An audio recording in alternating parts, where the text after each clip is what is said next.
Hello friend, welcome back to my channel. कैसे हैं आप लोग? आई होप आप लोग बहुत अच्छे होंगे। और पिछले ब्लॉग में आपको दिखाया संडे का दिन। तो संडे के दिन पंडित लोग आ गए थे और ये है मंडे का दिन।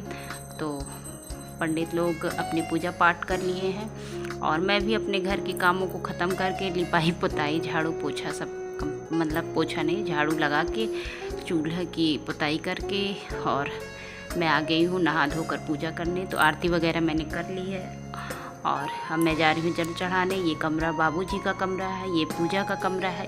इसी जगह सभी लोग पूजा करते हैं, तो मैं भी यही पूजा कर रही हूँ। और बाबूजी हमारे तैयार हो गए हैं नहाने के लिए।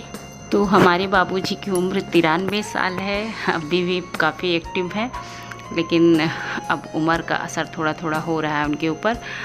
तो मैं जल चढ़ा के आ गई हूँ और लोटा में रखूँगी पूजा के कमरे में। और पूजा के कमरे में रखने के बाद बाबूजी का पैर छूँगी। उनका आशीर्वाद सबसे ज़्यादा ज़रूरी होता है, क्योंकि सबसे बूढ़े बुजुर्ग इन्हीं हैं घर में, सबसे ज़्यादा एज इनकी है और पूजा पाठ में विशेष ध्यान रहता है। और ये है मेरे ससुर जी, जिनकी तबीयत ख़राब है, जिनकी सलामती के लिए ये पूजा पाठ का आयोजन किया गया है। तो सभी लोग पूजा पाठ करेंगे।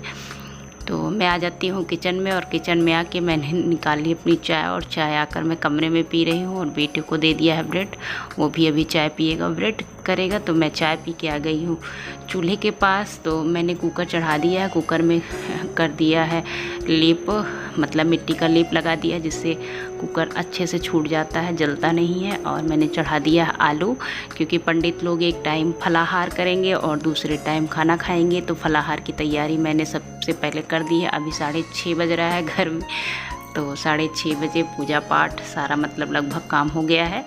तो 6:30 बजे मैंने चूल्हा जला लिया था, आलू उबाल के दे दिया, तो सारा फलाहार तैयार हो चुका है। और अभी 8:30 बजे का टाइम है। तो मैं सब्ज़ी फ्राई करने जा रही हूँ। आलू और परवल की सब्ज़ी बनेगी और जेठानी फलाहार दे रही हैं बाहर पंडित लोगों को।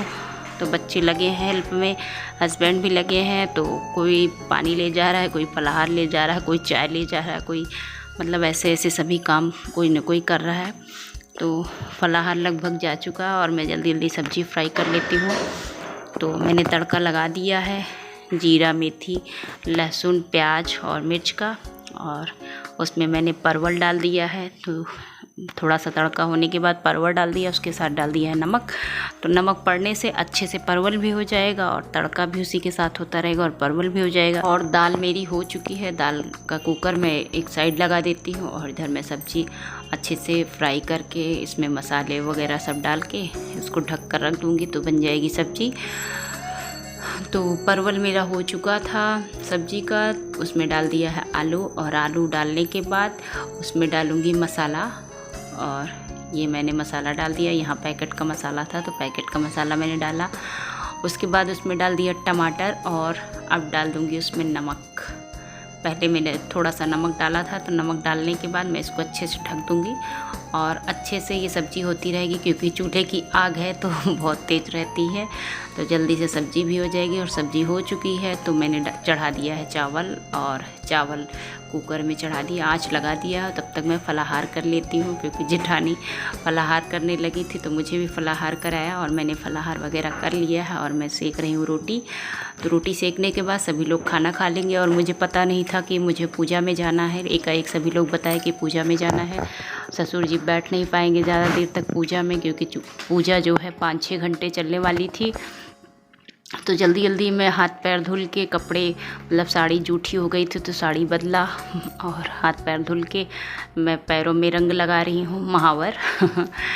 तो पूजा में हमारे यहाँ बैठने से पहले मतलब पैरों में रंग लगाया जाता है, मतलब महावर लगाया जाता है। और मैंने पायल नहीं पहना था, सब लोग डांटने लगे कि पायल पहनो।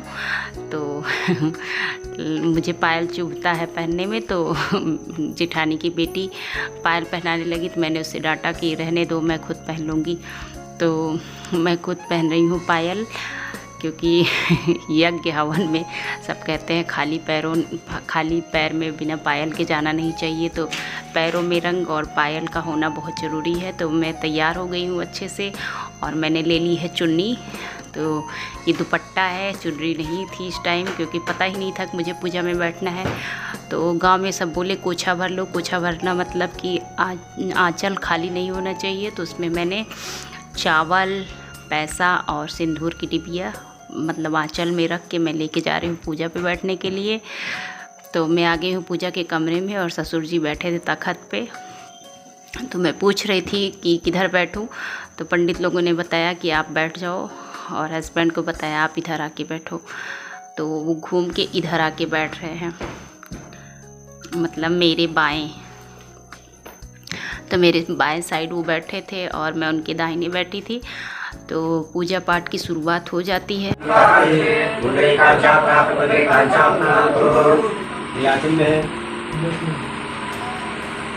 ओम केशवाय नमः। केशव पुनातु माधवाय नमः। माधव पुनातु नारायणाय नमः। नारायण पुनातु ओम यमुना विद्याय नमः। ओम सरस्वती विद्याय नमः। सर्वदेवताय नमो नमः। माता जी को बुला लो। मम्मी के सेव हतपूरम परित्रम तावनासनम आवरामते नित्यं लक्ष्मी तिष्ठति सर्वदा। आदित्यावसमुद्रात् श्रीदेवामत्वा दीर्घं तु प्रयच्छन्ति सर्वकामाः सिद्धये।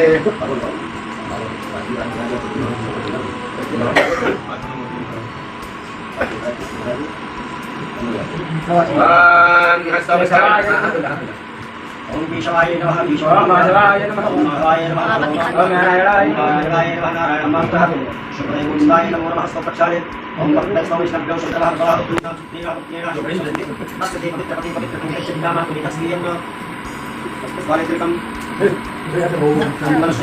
तो ये मेरे ददिया ससुर हैं, इनके चंदन वगैरह लग गया है। तो पूजा में संकल्प इन्हीं के हाथों से होगा। तो ये सबसे बूढ़े बुजुर्ग हैं इस घर के, और मेरे ससुर जी के पिताजी हैं, मतलब मेरे ददिया ससुर हैं। तो पूजा की शुरुआत में इनको बैठाया गया है कुर्सी पे। ये नीचे बैठने में मतलब इनको दिक्कत होती है, और मेरा गठबंधन मेरी बुआ सास कर रही हैं। तो हम दोनों की मतलब मेरा पल्लू और हस्बैंड का जो है मतलब गमछा जो है दोनों में गांठ बांधी जा रही है। उसमें पैसा डालना था, तो हस्बैंड से मैं बोल रही थी कि जो है पैसा दे दो, उसमें बांध दिया जाए, बुआ जी को ज़्यादा पैसा मिले। उसी पे हंस रहे थे हम लोग।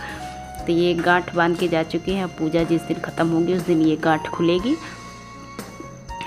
तो पूजा पाठ शुरू हो गई है, और आप देख रहे हैं वीडियो में कि इतना भव्य तरीके से पूजा पाठ हुआ था ग्रह शांति के। और ये बाबूजी के हाथों से भूमि का पूजन कराया जा रहा है, ये भूमि पूजन। तो जल से पवित्रीकरण किया गया। उसके बाद आचमनी कराई गई इन्हीं के हाथ से संकल्प हुआ। तो सब कुछ इन्हीं के हाथों से हुआ। लेकिन पूजा में हमें बैठना पड़ा, हम दोनों को, क्योंकि कोई था नहीं पूजा में बैठने वाले। ससुर जी की तबीयत इतनी अच्छी थी नहीं, इस वजह से वो बैठ नहीं सकते थे। और अजिया ससुर की मतलब वही शुरुआत में बैठे थे, बाकी लास्ट दिन बैठे थे वो भी बैठने में असमर्थ थे, क्योंकि सभी लोग बूढ़े हो चुके हैं। और पीछे मेरी सासू माँ सिंदूरी कलर की साड़ी में बैठी हुई हैं, वो भी क्योंकि सारे परिवार को यहाँ एकत्र होना ज़रूरी था। तो हम लोग भी पूजा पाठ जैसे जैसे पंडित बताते जा रहे हैं वैसे पूजा पाठ कर रहे हैं। ये शंकर जी की मतलब शंकर जी को नहलाया जा रहा है, उनको दूध दही से नहलाया जा रहा है।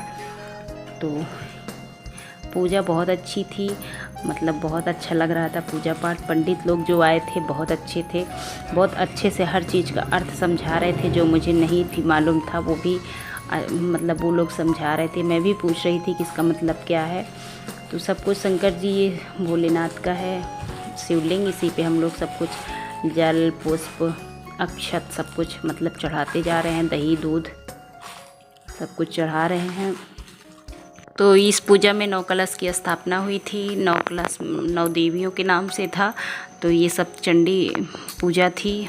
तो इसमें 9 कलश थे, 4 कलश इधर 4 कलश उधर थे, और बीच में महाकलश रखा हुआ था। तो इस तरह से पूजा पाठ सब लोग अच्छे से करवा रहे थे। और ऊपर बहुत वेदी बहुत अच्छी बनी थी, देखने में मतलब मन उसी में लगा रहता था। पूजा करते वक्त मन भटकता नहीं था, वेदी इतनी बढ़िया देखने में लग रही थी। तो इस पूजा पाठ से ससुर जी को बहुत आराम मिला। अभी तो एकदम लगभग ठीक ही हो गए हैं, 80% ठीक हो गए हैं। और ये देखिए धूप दीप हम लोग दिखा रहे हैं भगवान जी को, और बात बात में ऐसे पंडित कुछ बोल देते थे तो हंसी भी आती थी। पूजा भी बहुत अच्छे से होती थी। तो ये पूजा 5-6 घंटे लगातार चलती थी, तो इतना कौन बैठ पाता।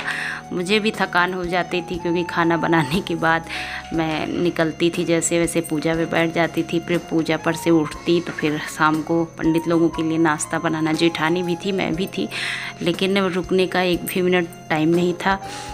तो इस वजह से यहाँ के बाद मैं वीडियो नहीं बना पाई। ये दूसरे दिन का वीडियो है, तो पूजा पाठ का वीडियो ही मैं ले रही हूँ। तो दूसरे दिन ये मैं पूजा पे बैठी थी, तो शिवलिंग पे रुद्राभिषेक कराया जाता था। 2-3 घंटे चलता था, पूरा परिवार मिलकर रुद्राभिषेक करता था।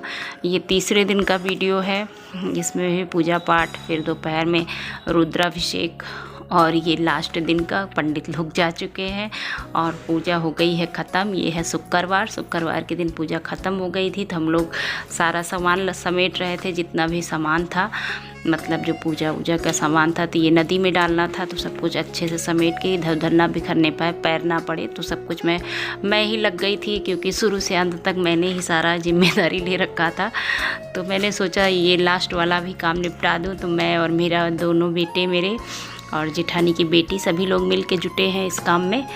तो कलश वगैरह मैं हटा रही हूँ, क्योंकि ये सब नदी में जाना है, इधर उधर इसको फेंकना भी नहीं है। तो सब कुछ, क्योंकि मुझे निकलना है शहर की तरफ, आज ही मैं निकल जाऊँगी। ये सब इकट्ठा करके मैं समेट रही हूँ, और दिन है शुक्रवार। तो ये देखिए सब कुछ समेटते हुए मैं रख दूँगी एक बोरे में भर के, और मैं निकल पड़ी हूँ घर की तरफ। और ये है मेरा घर, मतलब मैं पहुँच चुकी हूँ अपने घर के पास। तो 4 व्हीलर से हम आ रहे थे, और शुक्रवार की शाम को हम लोग घर पहुँच गए थे। और नवरात्र का टाइम भी है, 2 दिन बाद नवरात्र है। तो ये देखिए चुनरी उनरी दुकानों पे सजी है, देख लीजिए कितनी बढ़िया दुकान देखने में लग रही है। तो इसी के साथ वीडियो की करती हूँ एंडिंग। अगर वीडियो आपको अच्छा लगा हो तो वीडियो को लाइक करिएगा और चैनल को सब्सक्राइब करिएगा। मिलते हैं नेक्स्ट ब्लॉग में, तब तक के लिए बाय बाय। और कमेंट में ज़रूर बताइएगा कि वीडियो आपको कैसा लगा। तो नवरात्रि